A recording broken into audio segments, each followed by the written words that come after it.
Halo teman-teman, dalam video kali ini kita akan membahas tentang long tail keyword ya. Rahasia SEO untuk meningkatkan traffic website Anda ya. Nah, pada video sebelumnya kita telah membahas tentang tipe kata kunci ya. Nah, di video tersebut saya menyarankan teman-teman untuk membidik long tail keyword ya. Nah, oke. Nah, di sini akan kita bahas lebih terperinci ya tentang apa itu long tail keyword dan bagaimana cara melakukan riset kata kunci long tail keyword ya. Nah, mungkin teman-teman sebelumnya pernah ya bermain di SEO, nah, kemudian membuat website, kemudian membuat artikel dan mengoptimasi. Namun artikel yang teman-teman optimasi misalkan tidak kunjung page one ya, atau traffic situs teman-teman tidak kunjung naik. Nah, mungkin itu ada yang salah dari cara riset kata kunci teman-teman ya. Nah, di dalam video ini kita akan membahas tentang long tail keyword, yaitu salah satu trik rahasia SEO untuk menjadi solusi dari berbagai masalah Anda di atas ya. Oke. Nah, apa itu long tail keyword ya? Long tail keyword adalah kata kunci yang spesifik dan bervolume kecil ya, sehingga tingkat persaingannya cenderung lebih rendah ya. Nah, banyak orang mengira bahwa long tail keyword itu terdiri dari kata kunci yang panjang, misalkan terdiri dari 5 kata atau lebih ya. Namun tidak menutup kemungkinan long tail keyword itu juga bisa terdiri dari 2 atau 3 kata kunci ya, asalkan memang spesifik dan tingkat persaingannya rendah ya. Nah, namun memang rata-rata long tail keyword itu terdiri dari 4 kata atau lebih. Nah, walaupun bervolume rendah ya atau berpencarian rendah ya, namun long tail keyword ini lebih tepat sasaran ya daripada short tail keyword ya, sebab long tail keyword menarget kata kunci yang sangat spesifik. Jadi kemungkinan besar kata kunci tersebut memang menampilkan hasil pencarian yang benar-benar dicari oleh pengguna ya. Jadi bukannya hasil pencarian secara umum mengenai topik tersebut ya. Nah, mengapa kita mengambil atau membidik kata kunci long tail keyword ya? Nah, ada 3 alasan penting mengapa saya menyarankan teman-teman untuk membidik kata kunci long tail keyword. Nah, yang pertama adalah long tail keyword itu persaingannya rendah, sehingga kita akan lebih mudah untuk bersaing ya, atau untuk mendapatkan peringkat di Google ya, di page one Google, terutama di nomor 1 sampai nomor 5 ya.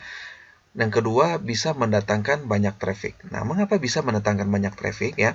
Karena long tail keyword ya, misalkan saya contohkan di sini ya. Nah, misalkan membuat vlog ya. Nah, jika teman-teman membidik kata kunci seperti ini, kata kunci umum seperti ini, maka ini yang pertama tadi ya kita sebutkan, tingkat persaingannya sangat tinggi ya, sangat tinggi. Di sini kita bisa teman-teman perhatikan di sini. Nah, di sini ada 310 juta ya hasil pencarian di Google ya. Berbeda dengan ketika teman-teman mengetikkan misalkan kita bidik long tail keyword ya. Nah, di sini ada banyak suggestion Google, misalkan ya kita ambil yang WordPress ini. Nah, di sini hasilnya menunjukkan 40 juta ya. Artinya lebih sedikit ya tingkat persaingannya dibanding kata kunci umum tadi ya. Nah, seperti itu. Nah, jika teman-teman, nah di poin yang kedua ini bisa mendatangkan banyak traffic. Mengapa? Karena jika teman-teman membidik kata kunci long tail keyword seperti ini, maka secara tidak langsung, maka teman-teman membidik banyak kata kunci sekaligus. Nah, misalkan, nah yang ini ya, ini lebih spesifik lagi, dan hasilnya teman-teman perhatikan hanya 2.400.000 pencarian ya. Nah, jika kita lebih spesifikkan lagi ya, all in title misalkan.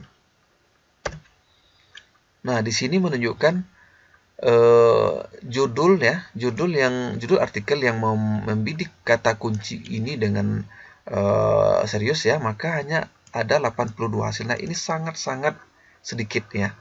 Oke. Nah, jika teman-teman membidik kata kunci seperti ini, maka teman-teman secara otomatis akan merankingkan banyak kata kunci sekaligus. Nah, diantaranya adalah cara membuat blog ya, kemudian cara membuat blog ya, kemudian blog di WordPress ya, blog di WordPress atau blog WordPress bagi pemula ya. Kemudian, nah di sini dari kata ini ada banyak kata kunci yang terkandung di kata ini ya, di kalimat ini ya. Nah, cara membuat blok ya itu satu ya, membuat blok dua ya. Setiap gabungan dari kata-kata ini akan membentuk kata kunci tertentu. Nah, jika teman-teman menggunakan mengambil membidik kata kunci long tail keyword seperti ini, maka otomatis teman-teman bisa merankingkan banyak kata kunci sekaligus. Oke. Selanjutnya, long tail keyword meningkatkan conversion rate ya. Nah, jika teman-teman bermain di toko online misalkan ya,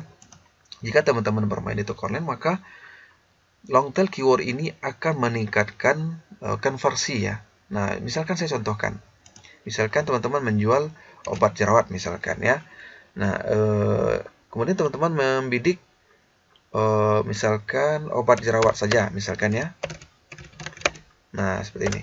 Nah, kata kunci umum seperti ini ya, maka itu seseorang mengetikkan kata kunci ini, dia keinginannya masih masih general ya. Bisa jadi dia mencari obat jerawat, bisa jadi dia membandingkan obat jerawat mana yang lebih efektif, bisa jadi dia hanya mencari-cari artikel ya. Nah, kata kunci umum seperti ini maka konversinya kecil ya, dibandingkan misalkan teman-teman membidik misalkan, nah seperti ini, obat jerawat ampuh untuk kulit sensitif, maka seseorang yang mengetikkan kata kunci sedetail ini, maka dia sudah ada keinginan ya untuk membeli ya produk yang dia ketikkan seperti ini. Obat jerawat paling ampuh untuk kulit sensitif, maka kemungkinan dia pribadi memiliki kulit sensitif dan dia mencari obat jerawat yang memang sesuai dengan kulitnya yang sensitif. Nah, seperti itu ya. Nah, dengan memberi kata kunci long tail keyword seperti ini, maka tingkat konversinya itu lebih tinggi dibandingkan kata kunci umum tadi ya. Oke, kita lanjutkan. Nah, bagaimana cara mencari long tail keyword ini? Nah, pada video sebelumnya kita sudah bahas ya, dengan menggunakan tools ya, baik itu gratis maupun yang berbayar. Nah, kemudian yang kedua, bisa memanfaatkan penelusuran terkait. Nah, apa itu penelusuran terkait? Nah, di Google di bagian bawah biasanya ditampilkan ya di sini. Nah, di sini ini bisa teman-teman simpan ya. Nah, seperti ini. Nah, teman-teman simpan di Excel ya. Nah, misalkan kita buka di sini ya, kita simpan di sini. Sebentar, kita bersihkan terlebih dahulu di Notepad. Di sini kita kembali. Nah, di sini ya. Oke. Kemudian teman-teman lanjutkan ya, dan setiap kali teman-teman mengetikkan kata kunci ya. Nah, misalkan teman-teman pilih yang lain, rahasia obat, maka hasil penelusuran terkait yang ditampilkan oleh Google akan muncul lagi yang baru ya. Nah, teman-teman simpan lagi ini ya. Oke, kita bersihkan dulu di sini. Nah, copy. Nah, teman-teman lakukan ini secara berulang-ulang ya. Nah, seperti itu ya. Nah, ini semakin banyak semakin bagus ya. Oke.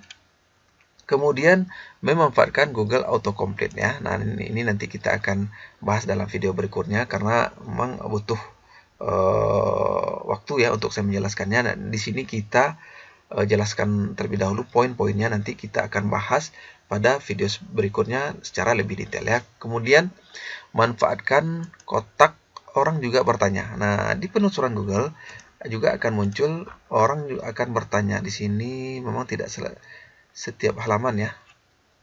Tidak setiap halaman pencarian ditampilkan oleh Google, namun kadang-kadang ada ya. Misalkan obat jerawat yang efektif misalkan ya. Apakah di sini ada? Oh, sepertinya tidak ada ya. Biasanya di Google juga akan ditampilkan di bagian ini ya. Orang juga bertanya misalkan, misalkan apa ya? Apakah misalkan ya? Oh, di sini tidak ditampilkan ya. Misalkan obat atau suplemen diet misalkan. Nah, di sini tidak ditampilkan ya. Karena memang untuk fitur yang keempat ini memang tidak selalu ada ya, tidak selalu muncul ya, namun berarti ini hanya opsional saja ya. karena dia tidak selalu muncul, maka kita jadikan opsional ya. Jika teman-teman menggunakan boleh, jika tidak juga tidak masalah ya. Oke, sebagai pengenalan tentang long tail keyword sampai di sini saja. Video berikutnya kita akan praktek ya bagaimana cara memanfaatkan Google Autocomplete atau Google Suggestion ya. Google Suggestion ya. Nah, nanti kita akan gunakan fasilitas ini untuk meriset kata kunci ya. Oke, saya rasa video ini sampai di sini saja. Jika ada yang ingin teman-teman tanyakan, silakan bertanya di private group. Saya akan menjawab pertanyaan teman-teman. Oke, demikian saja. Terima kasih.